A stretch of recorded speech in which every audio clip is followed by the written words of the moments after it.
ఇంత పోటీ ప్రపంచంలో మీకంటూ మీరు ఒక ఎస్టాబ్లిష్ చేసుకోవడం అనేది, మీ పేరు ఎస్టాబ్లిష్ చేసుకోవడం చాలా గొప్ప విషయం కదా కృష్ణ. నాకు ఒక కేర్ ఆఫ్ అడ్రస్ ఇచ్చింది కళ్యాణి మాలిక్ గారు. అంటే ఇక్కడ నేను పేరు సంపాదించుకోవడం ఇవన్నీ పక్కన పెడితే I always feel and I always thank God నాకు అవకాశం వచ్చింది. నాకన్నా బాగా పాడేవాళ్ళు చాలామంది ఉన్నారు, నేను చెప్తాను, ఓపెన్గానే చెప్తున్నా.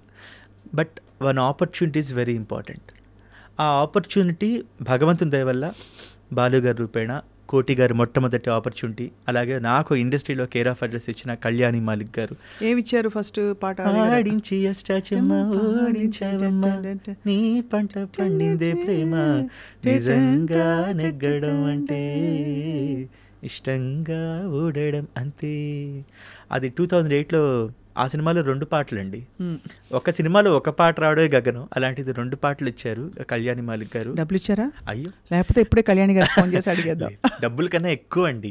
ఈ రోజుకి కూడా ఇన్స్టాగ్రామ్లో వాటిలో ఆ పాట చూశాక నిన్ను వేశాక కన్ను, అవి రీల్స్లో వస్తూ ఉంటాయి. వారానికి ఒక 2-3 మెసేజ్లు వస్తూ ఉంటాయి. నేను ఎప్పుడు ఆ పాటను తలుచుకున్నా నేను కళ్యాణి మాలిక్ గారికి థ్యాంక్స్ చెప్తాను. చాలా, అంటే ఆయన రావాల్సినంత గుర్తింపు ఇంకా రాలేదని నేను ఫీల్ అవుతాను. బికాజ్ అద్భుతమైన ట్యూన్స్ ఆయనవి. ఇది ఎందుకు అడిగానంటే ఫస్ట్ పాట పాడేది సింబాలిక్, అలా పేమెంట్ అందుకోవడం అనేది. మన పాటకి విలువ ఇచ్చారు అని ఒక సింబల్. ఏమంటే ప్రసాద్ ల్యాబ్స్లో మొట్టమొదటి రికార్డింగ్, నాకు ఇంకా అవన్నీ జ్ఞాపకాలు, ఆ పాట తాలూకు జ్ఞాపకాలు. ఈరోజుకి అష్టాచమ్మ తాలూకు విశేషాల గురించి ఎవరో ఒకరు మెసేజ్ పెడుతూ ఉంటారు. నేను అమెరికా వెళ్ళిన ఫస్ట్ టూర్లోనే ఫస్ట్ చూసిన సినిమా కూడా అష్టాచమ్మ అక్కడే. సో చాలా జ్ఞాపకాలు ఉన్నాయి ఆ పాటతో. మీకు ఇంత మెలోడియస్ వాయిస్ అండ్ ఆల్సో గమకాలు పలికే బేస్ వచ్చిందంటే ఖచ్చితంగా మీరు మంచి సంగీతం నేర్చుకుని ఉంటారు కదా. బేసిక్స్ నేర్చుకున్నానండి. నాకు మొదటి గురువు గారు శ్రీమతి అన్నపూర్ణ గారు విజయవాడలో, నా స్కూల్ ఏజ్లో నేర్చుకున్నా. నా 7th 8th క్లాసెస్లో మా అమ్మ దగ్గరుండి చిన్నప్పుడు, ఇందాక చెప్పాం కదా, పొద్దునే లేపడం, ప్రాక్టీస్ చేయించడం, అదివో కొండల్లో సంగీతం అంటే గీతాల వరకే నేర్చుకున్నా ఆవిడ దగ్గర. అంటే బట్ నేను కచేరీలు ఎప్పుడు చేయలేదు. కచేరీల స్థాయిలో నేర్చుకునే అంత సంగీతం నేను నేర్చుకోలేదు. కాకపోతే సెమీ క్లాసికల్ వైపు ఎక్కువ నాకు మక్కువ. నాకు చిన్నప్పుడు ఆవిడ నేర్పించినవి చాలా ఈ రోజుకి ఆ బేసిక్సే నాకు హెల్ప్ అవుతున్నాయని చెప్పుకోవచ్చు.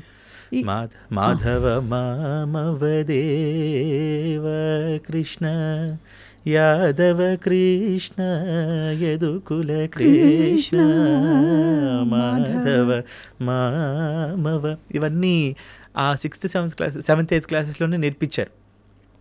ఆ తర్వాత ఎక్కువ వినడం, ఎంఎస్ సుబ్బలక్ష్మి గారు అన్నమాచార్య కీర్తనలు, మనుజుడై పుట్టి మనుజుని సేవించి అనుదినమును దుఃఖముందనేలా, ఎంత మాత్రమున ఎవ్వరు తలచిన అంత మాత్రమే నీవు అంతరాంతరములెంచి చూడపిండంతేరిపటి అన్నట్లు, ఇలాంటి కీర్తనలు.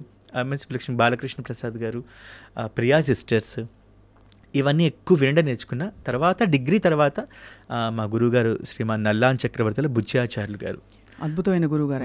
ఎందుకంటే వాళ్ళ అబ్బాయి మేమందరం కాలేజ్ కాంపిటీషన్స్లో కలిసి పాడుతూ ఉండేవాళ్ళం. సో ఆ రూపేణ ఆయన దగ్గరికి వెళ్ళి సర్టిఫికేట్ కోర్స్ వారి ద్వారా నేర్చుకోవడం జరిగింది. సో మంచి బేస్ ఫౌండేషన్ పడి చక్కగా ఇప్పటికీ ఐ థింక్ మీరు చాలా పాటలు పాడేసి ఉంటారు అన్ని జానర్స్లో కదా. దాదాపుగా ఒక 600 సాంగ్స్ వరకు. అవి కాకుండా డివోషనల్స్, హిందూ క్రిస్టియన్ డివోషనల్స్ ఎక్కువగా ఒక 1000 వరకు అయి ఉంటాయి. డివోషనల్ సాంగ్స్ ఎక్కువ పాడాను. సినిమా పాటలు ఒక 2006 నుంచి మొదలుకొని ఇప్పటి వరకు ఒక అటు ఇటు ఒక 500 to 600 మధ్యలో. మీరు ఏమనుకుంటారు? పాటే, దానికి మతానితో సాహిత్యంతో సంబంధం లేదు. ఇట్స్ మై ప్రొఫెషన్ అండి. మనకు వచ్చే పాటని, మనకు వచ్చే వర్క్ని we need to value the opportunity. So అది అంటిల్ ఆర్ అన్లెస్ ఎవరిని విమర్శించినంత వరకు, లేకపోతే ఏదైనంత వరకు మనకు పాట బేసిక్ హ్యూమన్ వాల్యూస్ని పాటిస్తూ ఏ పాట అయినా మంచి పాట. డెఫినెట్లీ పాట ఇస్ పాట. ఇప్పుడు నేను ఈ పాట పాడను అనేంత రేంజ్లో నేను ఎప్పుడు లేను. అండ్ అలాంటి ఇది కూడా రాలేదు. నాకు వచ్చే పాటలన్నీ కూడా నేను అడిగి వచ్చినవి ఉన్నాయి. నన్ను వెతుక్కుంటూ వచ్చిన పాటలు నేను ఎందుకు కాదనాలి? అలాంటి I value that opportunity. So బాగా మీకు టఫ్ అనిపించిన పాట ఏది కృష్ణ? అంటే మిమ్మల్ని మీ ప్రతిభని సవాల్ చేసే పాట. యా, దేవస్థానం అనే సినిమా. దేవస్థానం వీణాపాణి గారు మ్యూజిక్, జనార్దన్ మహర్షి గారు, బాలు గారు, విశ్వనాథ్ గారు యాక్ట్ చేసిన సినిమా. ఆ సినిమాలో ఒక పాట స్నేహమా ఒక పాట ఉంది.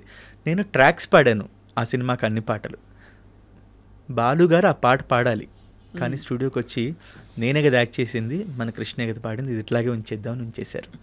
సో అది బ్యాక్గ్రౌండ్లో వస్తూ ఉంటుంది అనమాట. ఇది చెప్పారు ఒకసారి, అంటే మీ వాయిస్ అంత నప్పేసింది ఆయనకి. అవును. సో అది దాన్ని ప్లేబ్యాక్ అంటారో లేకపోతే బ్యాక్గ్రౌండ్ సాంగ్ అంటారో నాకు తెలియదు. బట్ బాలు గారు యాక్ట్ చేసిన పాట, బాలు గారు యాక్ట్ చేసిన సినిమా, అందులో నా పాట.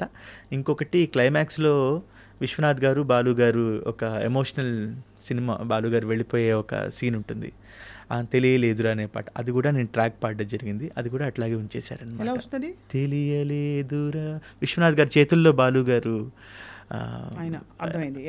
ఆ సందర్భం. ఇది మీకు బాగా టఫ్ సాంగ్ అనిపించిందా? అంటే స్నేహమా అనే పాట కొంచెం టఫ్ సాంగ్ అనిపించింది, ఎందుకంటే ఇది బాలు గారు పాడే పాట. సో ఆయన వింటారు కాబట్టి మనం ఇంకా జాగ్రత్తగా పాడాలి అనుకున్నాను. కట్ చేస్తే బాలు గారు కృష్ణ బాగా పాడాడు ఈ పాట, ఇది ఇట్లాగే ఉంచేద్దాం అని చెప్పి ఉంచారనమాట. ఏం చెప్పిస్తూ ఉండేవారు లైఫ్ గురించి బాలు గారు? ఎందుకంటే ఆయన అంత ఎన్సైక్లోపీడియా. చెప్పక్కర్లేదండి, మనం చూస్తే చాలు. బాలు గారు లాంటి వారిని మనం చూస్తే చాలు. ఎందుకంటే ఐఎమ్ సో హ్యాపీ. నన్ను మొట్టమొదటిసారి నన్ను అమెరికాకి తీసుకువెళ్ళింది 2008, 2009, 2010 3 సంవత్సరాలు బాలు గారు, శైలజ గారు, చిత్ర గారు, వీళ్ళందరితో పాటు నన్ను తీసుకువెళ్ళారండి. సో నేను చాలా దగ్గరగా చూసున్నా. అవి కాకుండా ప్రత్యక్షంగా, పరోక్షంగా, ఇందాక మీతో అన్నమాట అది చాలా పెద్ద మాట, నేను దానికి ఎంత అర్హుడినో కాదో నాకు తెలీదు.